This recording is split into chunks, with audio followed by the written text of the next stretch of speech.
श्रीराम. प्रपंचातली थोडी तरी चिकाटी भगवंतासाठी धरावी. लग्न करणं याला आपण सामान्यतः प्रपंच समजतो. लग्न ही फार पवित्र संस्था आहे. तिच्यामध्ये 2 जीवांचा उद्धार आहे. ज्याप्रमाणे गुरु आणि शिष्य यांचा संबंध असतो, म्हणजेच दोघांचे मत एकच असते, त्याप्रमाणे पती आणि पत्नी यांचा संबंध असावा.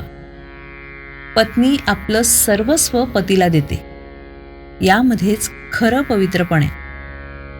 लग्नाचा पवित्रपणा ज्यावेळी नाहीसा होईल त्यावेळी आपल्या धर्माचा पायाच उखडला असं समजावं.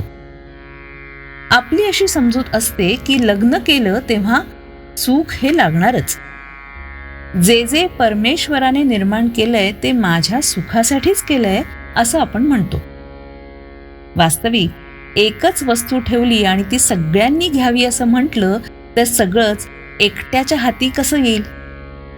बायको म्हणते, मी माहेरी 16 वर्ष तपश्चर्या केली आणि आता यांच्या पदरात पडले तेव्हा यांनी मला सुख द्यावं. पोरांना वाटतं, आमची इतकी पुण्याई म्हणून यांना इतका पगार झाला, तेव्हा यांनी आमचे का लाड पुरवू नये. सुखाकरताच प्रत्येकाची धडपड चाललेली असते. पण खरं सुख कशात आहे हे कळून सुद्धा आपण डोळ्यांवर कातड ओढून घ्यावं त्याप्रमाणे तिकडे दुर्लक्ष करत असतो.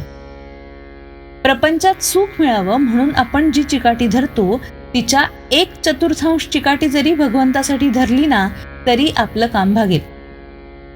आनंदाच्या प्राप्तीसाठी आपण जे साधन आज करतोय ते चुकीचं आहे. तात्पुरत्या सुखासाठी आपण आज धडपडत आहोत, त्यामुळेच दुःख पदरात पडतं. म्हणून तसं न करता चिरकाळ टिकणाऱ्या सुखासाठी आपण काहीतरी साधन करावं. जगामध्ये प्रत्येक गोष्टीला बंधने, प्रत्येकाचे नियम ठरलेत. त्या नियमांचं उल्लंघन करणं म्हणजे अनवस्था आणणं होय. त्याप्रमाणे कुटुंबामध्ये प्रत्येक माणसाचं कर्तव्य ठरलेलं आहे. असं कर्तव्याचं वळण जिथे असतं त्या घराला वळण आहे असं म्हणतात. आणि ज्या घरामध्ये वळण असतं ते घर सुखी होईल.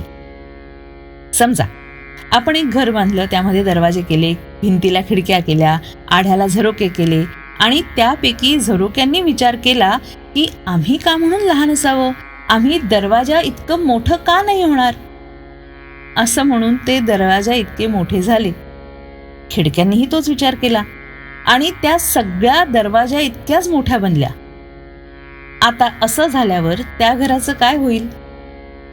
हे जसं योग्य नाही की नाही, तसं ज्या घरामध्ये प्रत्येक जण आपलंच मत खरं असं मानतो आणि वडील माणसांविषयी आदर नसतो त्या घराचा विचका व्हायला वेळ लागत नाही. श्रीराम.